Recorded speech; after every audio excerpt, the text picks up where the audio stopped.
Hi Bachawari, welcome back to the channel Shipra Mishra. This is Shipra Mishra and I hope you guys are doing fine. तो बहुत सारे comments आ रहे थे कि ma'am जब भी हम लोग आंसर्स खुद से लिखते हैं तो बहुत ज़्यादा ग्रामेटिकल मिस्टेक्स होती हैं, तो ये ग्रामेटिकल मिस्टेक्स को हम कैसे ओवरकम करें। इन्हें ओवरकम करने के लिए सबसे पहले आपको ये आइडेंटिफाई करना पड़ेगा कि मिस्टेक्स होती कहाँ है। आप लोग बहुत बार वेग क्वेश्चन बोलते हो, मतलब वो अनक्लियर होता है। बहुत बार आप ऐसे बोलते हो ग्रामेटिकल मिस्टेक्स होती है, बट कहाँ होती है? जब प्रॉब्लम ही नहीं पता है तो हम उसे सॉल्व कैसे करेंगे। तो सबसे पहले तो हम प्रॉब्लम डिस्कस कर लेते हैं और उसके बाद में मैं आपको इसका क्विक सोल्यूशन बताती हूँ, क्योंकि अभी हमारे पास इतना टाइम नहीं है कि हम बैठकर पूरे ग्रामर के रूल्स वगैरह के रट्टे लगाएं। हाउएवर सबसे बेटर और सबसे बेस्ट सोल्यूशन इसका ये हो सकता था कि आप कुछ बेसिक रूल्स को अपने हैंडी रखें, ताकि वो जो आपके सिंपल सेंटेंस फॉर्मेशन में काम आते हैं वहां पर गलतियां ना हो। बट क्योंकि अभी हमारे पास फिर रनिंग शॉर्ट ऑफ टाइम, तो अभी हमें क्या करना चाहिए, अभी हमें कुछ क्विक सोल्यूशन अगर मिल जाए तो कितना मजा आएगा। तो चलिए फिर फटाफट से कुछ प्रॉब्लम्स देख लेते हैं। तो सबसे पहला प्रॉब्लम होता है टेंस के अंदर। बहुत बार क्या होता है, जब आप आंसर्स लिख रहे होते हो तो आपको पता ही नहीं होता और सबकॉन्शियसली आप शुरुआत करते हो प्रेजेंट टेंस से, उसके बाद में आप पास्ट टेंस में चले जाते हो और उसके बाद में कहीं पर भी विल शैल और आ जाता है, वो अलग, ठीक है।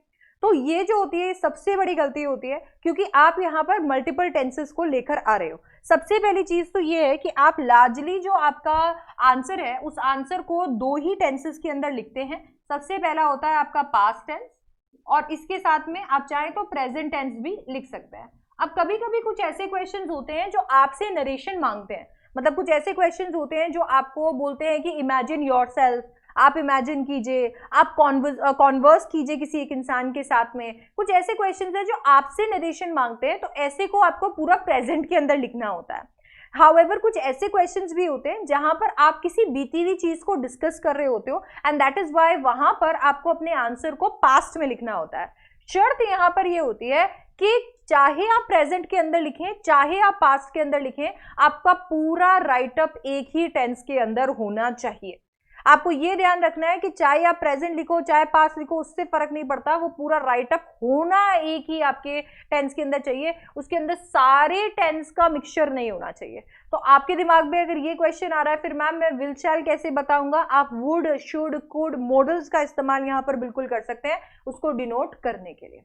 तो सबसे पहला प्रॉब्लम और उसका क्विक सोल्यूशन मैंने आपको दे दिया। पैराग्राफ को अपने दिमाग में लेकर चलो कि अपना जो पैराग्राफ है उस पैराग्राफ को मैं किस में रखने वाली हूं, या तो पास्ट में या तो प्रेजेंट में, डिपेंडिंग ऑन द क्वेश्चन। और जो मैंने डिसाइड कर लिया मैं थ्रू आउट पैराग्राफ वही फॉलो करूंगी, ठीक है। नेक्स्ट बड़ी गलती होती है कंजंक्शंस में। क्या होता है कि कभी कभी आप सेंटेंसेस को घुमा घुमा के लिखते हो एंड दैट इज व्हेन आपको बहुत सारे कंजंक्शंस की जरूरत पड़ती है। आप सब ऑर्डिनेटिंग कंजंक्शंस के डायरेक्शन में चले जाते हो। जब आप सब ऑर्डिनेटिंग कंजंक्शंस यानी कि because, after, where as, if, ये सारे जितने भी कंजंक्शंस होते हैं इनमें जब आप चले जाते हो तो एक दिक्कत ये होती है कि यहाँ पर आपके सेंटेंस या क्लॉजेस के साथ में हार्मनी नहीं बैठ पाती, ठीक है। तो या तो आपका कंजंक्शन यहाँ गलत हो जाता है या फिर हो सकता है कि उसके बाद में आपने जो क्लॉज लिखा है वो गलत हो।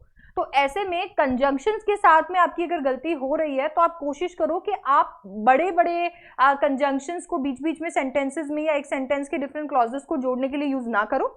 अगर एक सेंटेंस के अंदर, एक ही सेंटेंस के अंदर आपको कंजंक्शन यूज करने की जरूरत पड़ रही है तो आप यहां पर सिर्फ फैन बॉयज का इस्तेमाल करो,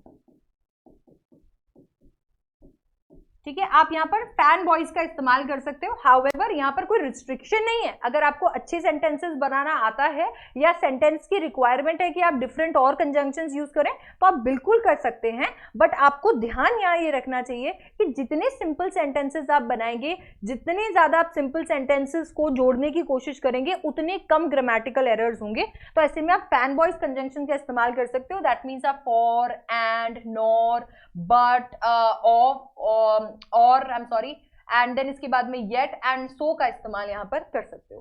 तो ये सारे अगर कंजंक्शंस का आप इस्तेमाल करते हो तो उतना ज्यादा डिफिकल्ट आपका राइटअप नहीं बनता है और उतनी ज्यादा डिफिकल्टी ना तो आपको लिखने में आती है, एक्सप्रेस करने में आती है, और ना ही टीचर को चेक करने में आती है। ग्रामेटिकल एरर्स कम होते हैं। तो प्लीज ये चीज का ध्यान रखेंगे।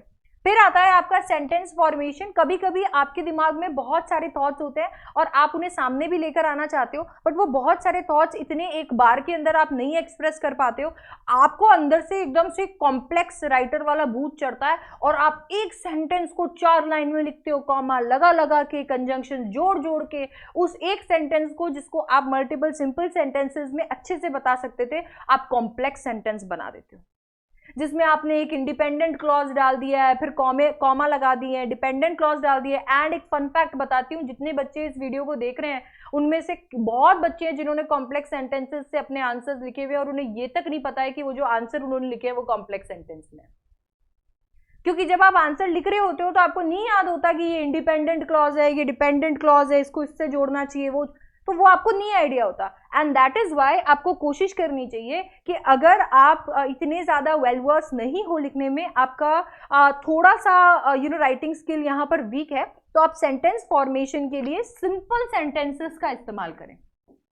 आप सिंपल सेंटेंसेस बनाइए और कतई मत सोचिएगा कि मैं सेंटेंसेस अगर सिंपल बनाऊंगा तो मेरे नंबर कटेंगे। आप कॉम्प्लेक्स सेंटेंसेस बनाएंगे, 100 ग्रामेटिकल एरर करेंगे, टीचर के लिए वो समझ में नहीं आएगा, वहां जरूर आपके नंबर कट जाएंगे। सिंपल सेंटेंसेस टीचर के भी समझ में आते हैं and at the same time आपके ग्रामेटिकल एरर्स भी नहीं होते हैं। सिंपल सेंटेंसेस का मतलब होता है, जैसे मान लीजिए मैं जो एक नॉर्मल मेरा इक्वेशन होता है जिसमें मैं मेरा सब्जेक्ट ले लेती हूँ, वर्ब ले लेती हूँ, ऑब्जेक्ट ले लेती हूँ, बस उसी इक्वेशन को मेरे को ध्यान में रखना है। मैं वर्ब्स 2 लिख सकती हूँ जिसमें कंजंक्शन आ सकते हैं, मैं 2 सब्जेक्ट रख सकती हूँ, वहां पर कंजंक्शन आ सकते हैं। तो आप ये मत सोचो यहाँ पे बिल्कुल कंजंक्शन का इस्तेमाल नहीं होगा। नॉर्मल सेंटेंसेस, छोटे छोटे सिंपल सेंटेंसेस के अंदर अपने आंसर्स को लिखिए बेसिकली। ऑलराइट, फिर आते हैं आपके पंक्चुएशन। देखिए, आप जितना सेंटेंस को घुमाएंगे, जितने ज्यादा एलिमेंट्स ऐड करेंगे, उतना ज्यादा आपको यहाँ पर पंक्चुएशंस का ख्याल रखना पड़ेगा। आपको ज्यादा पंक्चुएशंस की जरूरत ही नहीं है, आप कुछ ही पंक्चुएशंस को हैंडी रखिए और उन्हीं का इस्तेमाल कीजिए। आप ज्यादा डेप्थ के अंदर जाइए मत, क्योंकि वहां नंबर कटेंगे। फॉर एग्जाम्पल, आप फुल स्टॉप का इस्तेमाल कीजिए जब आप सेंटेंस को एंड कर रहे हैं। आप कॉमा लगाइए जब आप ब्रीफ पॉज देना चाहते हैं, यस या नो लिख रहे हैं, कोई कंजंक्शन है तो उसके बाद में आपको कॉमा लगाना चाहिए। अच्छा, इसके साथ में आपको डबल इन्वर्टेड कॉमास का इस्तेमाल करना चाहिए जब आप किसी एक इंसान को कोट कर रहे हैं, किसी की कही भी बात बोल रहे हैं। आपको सिंगल इन्वर्टेड कॉमा का इस्तेमाल करना चाहिए जब आप किसी चीज को हाईलाइट कर रहे हैं। आप एक्सक्लेमेटरी पॉइंट का इस्तेमाल कीजिए जब आप यहाँ पर कोई इमोशन एक्सप्रेस करने की कोशिश कर रहे हैं। क्वेश्चन पूछ रहे हैं तो क्वेश्चन मार्क का इस्तेमाल कीजिए। अगर आप एक से ज्यादा चीजें यहाँ पर डिनोट करना चाहते हैं, क्लासिफाई करना चाहते हैं, पॉइंट्स लिखना चाहते हैं जो इंग्लिश के अंदर बिल्कुल नहीं लिखने हैं, बट फिर भी अगर आप जानना चाहते हैं तो आप कोलन का इस्तेमाल यहाँ पर कर सकते हैं। ठीक है, अगर आप पॉज भी देना चाहते हैं पर सेंटेंस को भी आगे चलाना चाहते हैं, कंपाउंड सेंटेंस बनाना चाहते हैं, तो आप सेमीकोलन का इस्तेमाल भी कर सकते हैं। बस इतना बहुत हो गया। ये जो भी है आपके कंजंक्शंस, ये बेसिक कंजंक्शंस आप ये जितने भी जो भी बेसिक पंक्चुएशंस है, बस आपको ये ध्यान रखने हैं और कुछ भी आपको यहाँ पर ध्यान रखने की जरूरत नहीं है।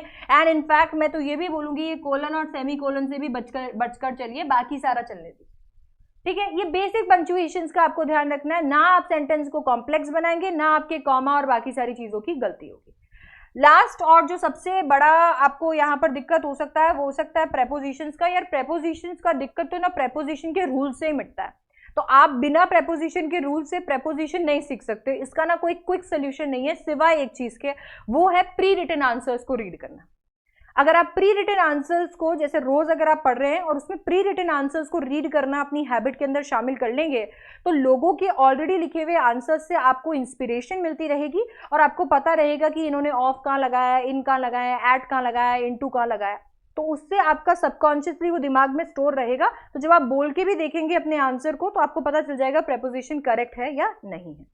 तो ये कुछ कॉमन गलतियां होती है जो आप यहाँ पर करते हो सेंटेंस फॉर्मेशन में। हाउएवर बहुत बार आप जो गलती करते हो वो है आप अपने सेंटेंस को इस तरीके से लिखते हो। दैट मीन्स बहुत बार आपका जो सेंटेंस होता है वो सेंटेंस आपने पैसिव में बना दिया होता है। ठीक है, तो आप कोशिश कीजिए कि यहाँ पर simple as well as active voice के अंदर आप अपने सेंटेंसेस को रखिए। बहुत बार आप पैसिव वॉइस के अंदर गलती करते हो क्योंकि थर्ड फॉर्म ऑफ वर्ब को आप भूल जाते हो। तो कोशिश करो आप सिंपल और एक्टिव सेंटेंसेस रखो और ये कोशिश करो कि यहाँ पर इतने ज़्यादा कह सकते हैं ना कि एविडेंसेस ऐड करते टाइम इतने ज़्यादा कोटेशंस वगैरह ऐड मत करो, इनफैक्ट उन्हें इनडायरेक्टली बताने की कोशिश करो, दैट मीन्स इनडायरेक्ट स्पीच यहाँ पर रखो। इससे क्या होगा, पंक्चुएशंस की गलती नहीं होगी। तो ये कुछ बेसिक चीज़ें हैं जो आपको यहाँ पर ध्यान रखनी चाहिए, आपके ग्रामर को यहाँ पर ये सेट कर देंगी। ये कुछ बेसिक रूल्स हैं जिनको आपको ध्यान में रखना चाहिए, जिससे मेरे ख्याल से आपकी ऑलमोस्ट सारे ग्रामेटिकल एरर्स जो है वो खत्म हो जाएंगे।